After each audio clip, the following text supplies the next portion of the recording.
Olá, sejam bem-vindos a mais uma Semana Pedagógica Moonshot 2023. Eu sou a professora Andréa Leão e hoje eu quero falar a respeito da cultura digital.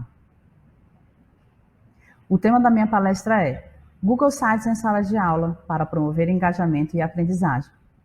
Tendo em vista todo o avanço tecnológico que nós estamos vivendo, né, já há bastante tempo, é fundamental que nós, professores, aprendamos a lidar com essa tecnologia ao nosso favor e, principalmente, em favor do desenvolvimento e da aprendizagem dos nossos estudantes.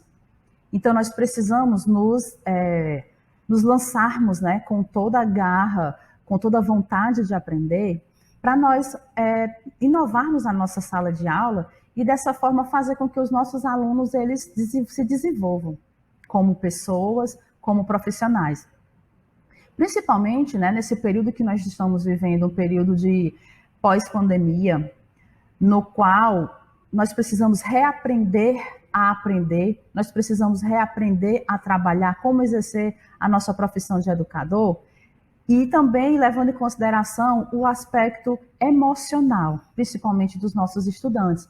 Então, é fundamental que nós tenhamos sempre à nossa mão ferramentas capazes de trazer engajamento dos nossos alunos, fazer com que eles retomem a motivação para estudar, para aprender novas habilidades. Então, aqui na minha agenda eu coloquei, vou trazer um pouco do cenário no mercado, né? O que o mercado vem fazendo em relação ao uso da tecnologia e como isso vai chegar na escola.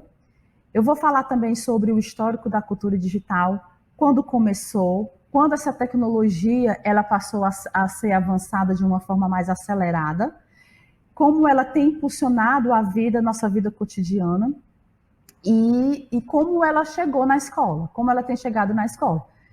Alguns conceitos essenciais sobre cultura digital e, por fim, eu vou trazer um pouco da minha experiência usando o Google Sites em sala de aula. Quem sou eu? O meu nome é Andréa Leão, eu sou especialista em avaliação educacional pela Faculdade Sertão Central, FASEC, sou professora de Geografia da Rede Pública de Ensino do Estado do Ceará, com graduação pela Universidade Estadual do Ceará, com 15 anos de experiência docente, sempre no ensino médio. Sou estudiosa das metodologias ativas de aprendizagem e tecnologias digitais para a educação.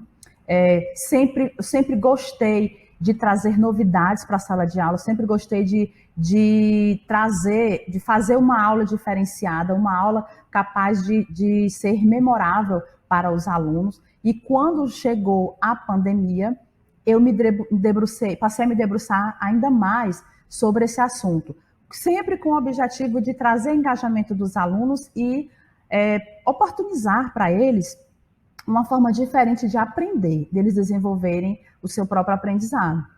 Atualmente, eu sou técnica da Coordenadoria Regional de Desenvolvimento da Educação, a CRED1, localizada no município de Maracanaú, região metropolitana de Fortaleza, no Núcleo de Tecnologias Educacionais com formação de professores.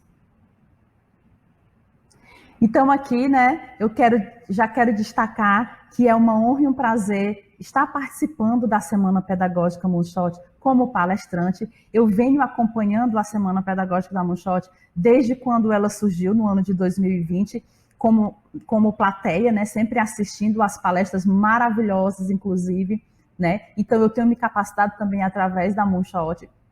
E hoje é com toda a alegria, né, com imensa alegria e satisfação que eu estou aqui palestrando para falar um pouco sobre a minha experiência. Então, marque nas suas publicações, @prof.andrealeão_, @moonshot_educação, né, para poder a gente fazer com que esse conteúdo chegue cada vez mais longe, né, cada vez mais para professores que estão aí necessitando, que estão precisando, né, de uma ajuda nesse desenvolvimento das ferramentas educacionais. Enquanto isso, no mercado. Então, de acordo com a revista Exame, uma matéria publicada agora nesse ano, né, em dezembro de 2022, existem cinco tendências para avaliação para o ano de 2023, E essas tendências são o ensino híbrido, a educação socioemocional, o e-learning, o microlearning, a personalização do ensino. Então, essas são as tendências que vão permear a educação do ano de 2023 e eu creio que isso vai se consolidando a cada ano. Então, cada revolução mundial, ela traz essa natureza disruptiva, né? Então, traz essa realidade do mundo do trabalho e faz com que chegue no ensino, na nossa prática pedagógica de forma disruptiva. Então, essa mudança vivenciada hoje pode impactar até 50% dos empregos, certo? Então, a pandemia, mais uma vez destacando, né, ela e seu consequente isolamento social foi um processo que acelerou ainda mais essas tendências. Então, eram coisas que estavam se desenvolvendo, mas a pandemia ela fez com que isso sofresse um boom, por assim dizer. Então, aqui no Brasil, né, ele é considerado o país mais ansioso do mundo, segundo a Organização Mundial da Saúde, a OMS, com 11,5 milhões de pessoas diagnosticadas com depressão. Então, essa temática da competência socioemocional, ela vem sendo colocada em pauta cada vez mais, inclusive na própria BNCC. Então, é necessário com quê?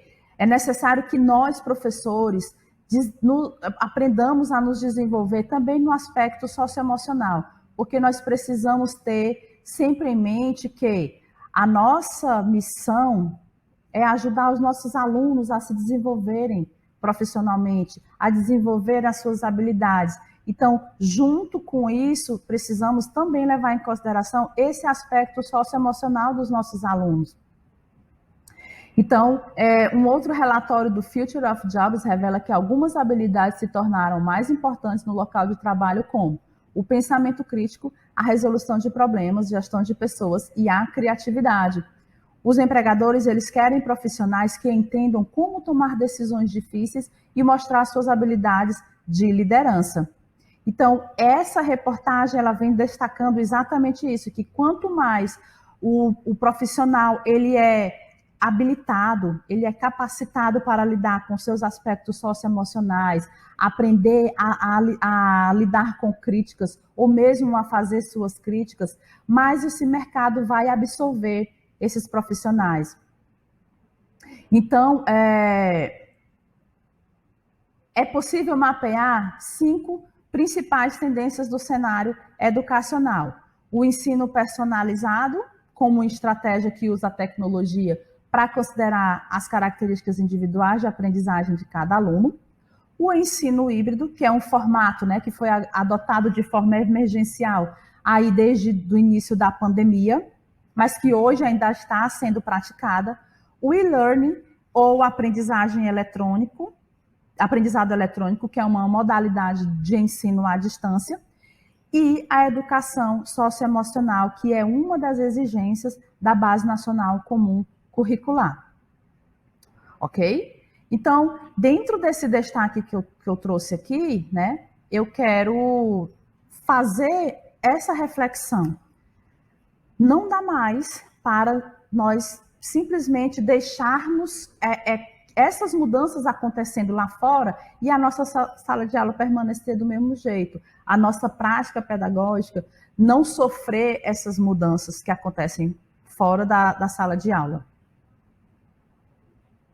Então, de acordo com a BNCC, a competência 5 tem o objetivo de trazer a tecnologia como ferramenta de desenvolvimento pedagógico, onde o estudante deve aprender a usá-la de maneira significativa, reflexiva e ética. Então, a cultura digital como competência foca no uso específico de recursos tecnológicos, mas com senso crítico.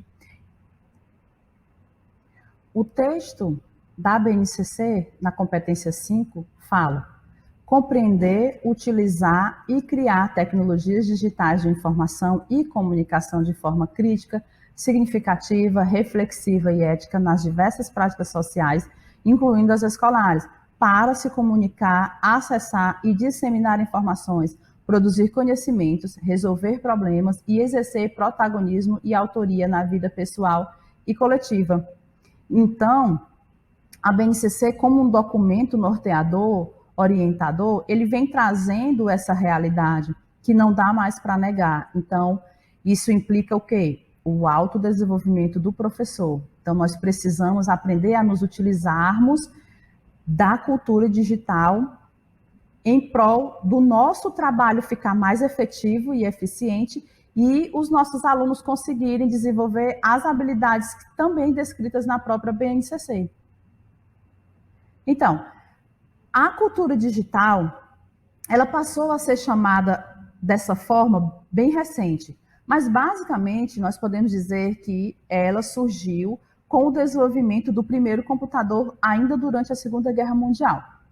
Depois do que aconteceu na Segunda Guerra Mundial, veio a internet, que foi inicialmente criado por militares, né, durante a Guerra Fria, então havia um interesse, né, mais voltado para essas questões militares, de conflitos armados e guerra, né? E esses dois eventos juntos, eles deram o start nas produções digitais. Então, nós podemos dizer que a tecnologia avançada, como nós temos visto, como nós estamos acompanhando já há algum tempo, elas tiveram esse pontapé inicial, esse start, por conta de toda a evolução que aconteceu durante a Segunda Guerra Mundial e a Guerra Fria.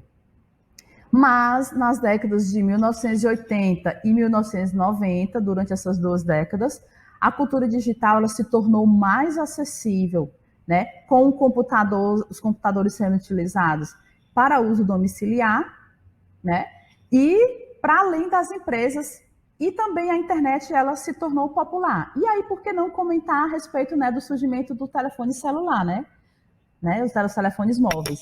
Né? E aí depois veio a inteligência artificial, né, e tudo mais. Então, o que nós percebemos? Que ao longo da história da humanidade, quanto mais o tempo vai avançando, a tecnologia também vai se aprimorando, estudos novos vão surgindo em relação a isso, e a tecnologia, ela hoje faz parte do cotidiano de cada ser humano. E por que não trazer essa tecnologia como uma ferramenta de trabalho na escola? Então, em relação às possibilidades da cultura digital, são inúmeras na educação. Então, a tecnologia ela deve ser uma aliada, favorecendo o aprendizado em qualquer hora e em qualquer lugar, e por isso ela pode ser utilizada de diversas formas, incluindo com metodologias ativas também de aprendizagem, como, por exemplo, o ensino híbrido, o design thinking, a aprendizagem baseada em problemas e também a aprendizagem baseada em projetos, a gamificação, sala de aula invertida, peer instructions, que é a aprendizagem por pares, entre outras metodologias. Então, metodologia digital, metodologias ativas e cultura digital se casam perfeitamente. Então, tudo isso nós podemos usar na nossa sala de aula. E o que é melhor, dessa forma nós conseguimos fazer com que os nossos alunos eles saiam daquela posição passiva, de só ficarem sentados em suas cadeiras, ouvindo o que nós professores temos para ensiná-los, e muitas vezes eles não conseguem se concentrar por algum motivo, ou por qualquer motivo, e vamos chamando os nossos alunos para participar de forma ativa durante a aula. E dessa forma, o aprendizado ele vai se consolidando na mente dos nossos alunos. Alguns conceitos essenciais. O primeiro, a cultura digital é o conjunto de práticas, costumes e interações que utilizam tecnologia como um dos principais meios. Então, é claro, quando se fala em cultura digital, é claro que nós estamos falando de uso de tecnologia, certo? Então, não tem como a gente errar, né? Não tem como pensar em cultura digital e não pensar em uso de tecnologia. O segundo, a cultura digital ela precisa de elementos físicos para ser aplicada, como as TICs, tecnologia da informação e da comunicação. Em se tratando do conjunto da escola, cultura digital requer o uso desses elementos físicos. Então, as tecnologias de informação e da comunicação são essenciais para o desenvolvimento de uma cultura digital na escola. O terceiro, inserir as novas tecnologias exige, portanto, planejamento estratégico, repensar espaços de aprendizagem, a formação de professores e a forma de produzir e transmitir conhecimento. Então, o desenvolvimento da cultura digital, ela exige toda uma mudança de paradigmas, toda uma mudança de cenário, inclusive nos aspectos físicos, realmente. Então, é preciso repensar os espaços de aprendizagem, não ficar somente atrelado à sala de aula, que o aluno ele não só aprende enquanto ele está dentro da sala de aula, ele aprende em todos os espaços da escola e até fora da escola também. É preciso pensar na formação dos professores, promover mais momentos de formação, de capacitação para esses professores, principalmente, existem ainda muitos professores que não têm as habilidades desenvolvidas para o uso dessas ferramentas, então é necessário que haja essas formações. E a principal mudança que eu vejo é a mudança de paradigmas interna. Então, o professor, ele precisa estar aberto a essas mudanças. Se ele quer realmente acompanhar o desenvolvimento da educação dos seus alunos, da aprendizagem dos seus alunos, é necessário que ele pense na sua forma de produzir e de transmitir conhecimento. E então vamos, falar um pouco da minha experiência com o uso do Google Sites. Bem, o Google Sites ele é uma ferramenta grátis que permite criar sites completos usando elementos e modelos prontos, com recursos profissionais, Esses recursos do Google eles são ideais para criar páginas de conteúdos educacionais de empresas, empreendedores autônomos e outras iniciativas como ONGs. Então, o Google Sites é uma ferramenta extraordinária, por exemplo, para a produção de um trabalho no qual os nossos alunos precisem fazer a apresentação desse trabalho. Então, foi mais ou menos isso que eu fiz. Então, aqui essa interface, mostrando como a gente encontrar o Google Sites. Então, nós precisamos acessar o nosso Drive. Aqui nesse campo tem um sinalzinho de mais com a palavra novo. A gente clica nele, ele abre essa janelinha e vamos clicar aqui na palavrinha mais. Abre essa segunda janela e o Google Sites se localiza aqui. Certo? Assim que a gente clica, no Google Sites, ele vai abrir a página, a primeira página, certo? Então, essa é a interface que vai abrir para que a gente possa começar a modificar, criar o nosso site. Então, aconselha-se, a gente dar um nome para o nosso site, tá certo? Adicionar um título. E depois disso, a gente vai fazer as outras modificações, como alterar o título da página, alterar a imagem de fundo. Esse lateral aqui, direita, nós temos tudo que a gente vai precisar, se quiser, inserir no site. Então, são os elementos que a gente tem disponíveis para nós acrescentarmos no nosso site. Aqui, uma experiência prática. A gente pode escrever uma mensagem de boas-vindas, a gente pode fazer a alteração da fonte, tá certo? Então, é só clicar, é muito simples, é só clicar que a gente já consegue fazer essa alteração. Essa barrinha de ferramentas aqui em cima dá para a gente fazer a alteração no tipo de fonte, que são inúmeras, pode colocar em negrito, podemos colocar em sublinhado, podemos fazer uma série de modificações, assim nós queiramos. Aqui no menu lateral, nós temos, nessa parte aqui inicial de cima, nós temos, se a gente clicar em inserir, nós podemos inserir caixa de texto, imagens, incorporar links ou imagens do seu Drive. Nessa segunda parte aqui do meio, blocos de conteúdo. Aqui você pode definir o layout do seu site, organizando as informações. Então, aqui tem várias formas da gente distribuir o nosso layout. E nessa última parte de baixo, nós temos elementos que podem ser inseridos no nosso site, como vídeos, botão, links de redes sociais, entre outros. Então, também nós temos um arsenal de elementos que a gente pode inserir no nosso site. Se clicarmos se nós clicarmos em página, aqui ele vai criar uma série de subpáginas, certo? Então, nós podemos fazer várias páginas, tá certo? Então, só clicar aqui em página, que é como se fosse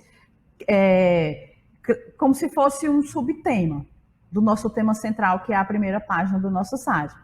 E clicando em temas, nós podemos alterar o tema e também a fonte do site, certo? Então, aqui um pouco dessa primeira parte aqui do Google Sites.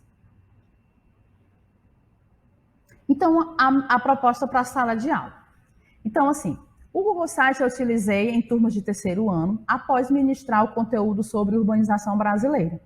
Então, assim que eu terminei de ministrar esse conteúdo, de passar as informações necessárias, os conceitos essenciais desse conteúdo, eu passei para os alunos uma atividade avaliativa, né, no caso de avaliação formativa, para eles desenvolverem dentro de 2 semanas.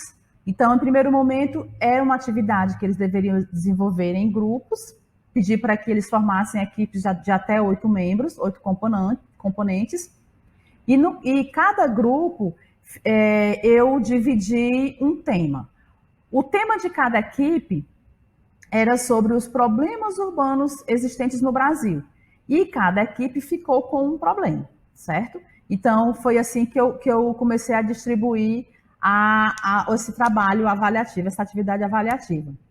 Depois que tudo definido, eu apresentei para eles no projetor, né, eu fiz uma projeção de um tutorial do Google Sites, como utilizar o Google Sites, mais ou menos parecido com esses slides anteriores. Eu mostrei para eles como é que a gente faz para dar o título do site, como é que modifica a página, como é que modifica a imagem de fundo, as fontes, como inserir vídeo, como inserir textos, como inserir imagens, como inserir links. Então, eu fiz todo esse passo a passo para eles, dizendo que era isso que eles deveriam fazer, né, para trazer com 2 semanas depois. E depois disso, eu compartilhei com eles o site que eu havia criado da turma. Então, eu fiz uma página, que ficou como uma página inicial da turma, e nessa página inicial eu mostrei para ele que haviam subpáginas. Haviam 8 subpáginas, na qual cada equipe ficou com uma página, que aquela página ficaria para eles modificarem por equipe. Eu mostrei direitinho, pedi para eles terem cuidado deles não entrarem na página da outra equipe, para eles não modificarem, não prejudicarem o trabalho dos colegas e tudo mais. Então, ao finalizar, eu pedi para eles que eles não precisavam publicar, porque antes da publicação eu precisava fazer a avaliação, né? Eu pedi para eles verificarem, né, através da visualização, para ver como é que o trabalho deles estava ficando, tá certo? E eu pedi para que eles não publicassem, porque eu ia verificar e fazer a minha avaliação do site, né? Então, defini alguns critérios que eu também havia passado para eles, e dentre eles foram a criatividade, o domínio de conteúdo, a ortografia e a harmonia dos elementos. Então, eu quis verificar com eles se eles conseguiram, né, atribuir para cada critério deles, se eles conseguiram fazer, né, conseguiam fazer aí um site bem bonito.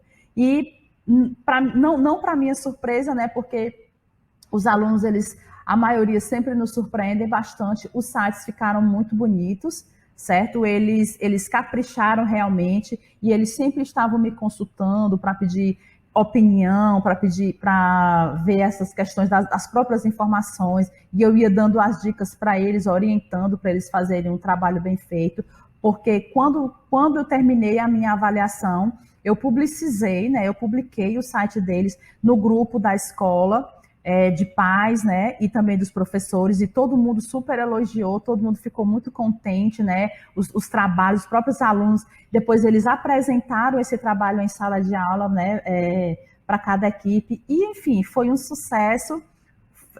Eu me senti muito contemplada com essa ferramenta, e os alunos também, eles gostaram de ter participado desse momento de criatividade, porque todas as coisas, todas as vezes que nós propomos aos nossos alunos, esses momentos de que eles têm que colocar a mão na massa, que eles têm que participar fazendo os trabalhos, que eles têm que mostrar a criatividade deles, eles se superam e eles encantam de verdade.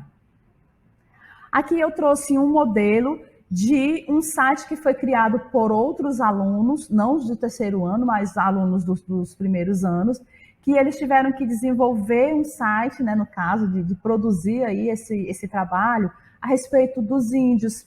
Então, também um trabalho feito de equipes, certo? Foi dividido pela turma e cada equipe ficou com um tema a respeito, né, dessas questões indígenas. E essa equipe, eles falaram sobre as manifestações e a ocupação dos indígenas no meio político. Então, aqui a gente pode ver, né, como eles foram utilizaram imagens, né, de fotos, colocaram textos, assim, fizeram um layout bem agradável, né? Então, eu gostei bastante, inseriram vídeo, então eles captaram a minha mensagem em relação a essa produção de site e eles também amaram fazer esse trabalho, né, os alunos de primeiro ano.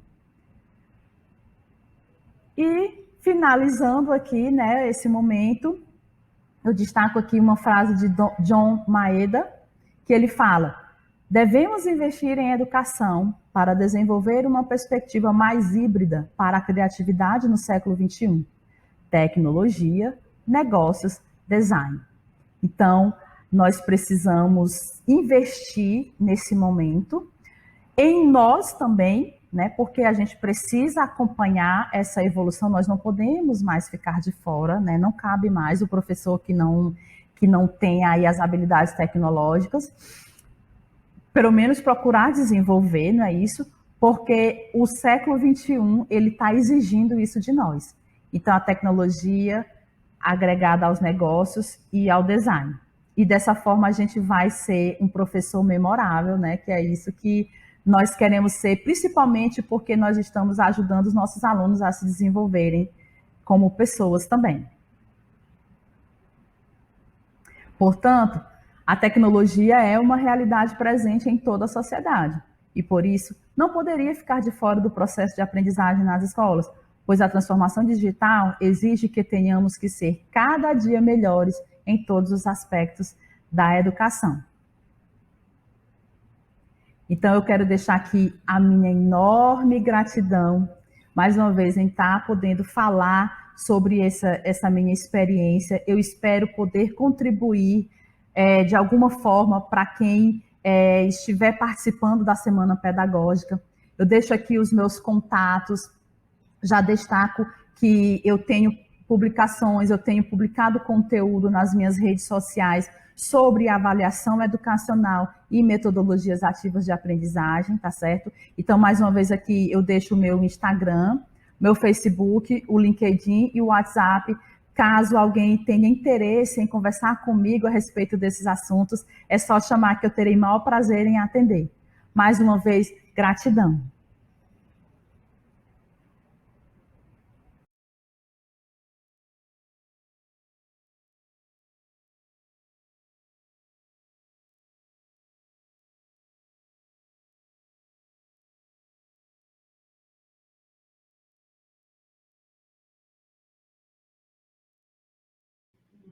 Que tal você transformar ainda mais a sua prática em 2023? Estou falando das pós-graduações da Moonshot Educação. Nós temos 3 opções. Primeira opção é a aprendizagem ativa e tecnologias educacionais, uma pós que encaixa para professores de todos os níveis. A segunda é práticas inovadoras na educação infantil, voltado especificamente para esse público. E a terceira é voltada para gestores, o MBA em Gestão Estratégica de Escolas. Os QR Codes te levam diretamente para as páginas com as promoções especiais durante a Semana Pedagógica.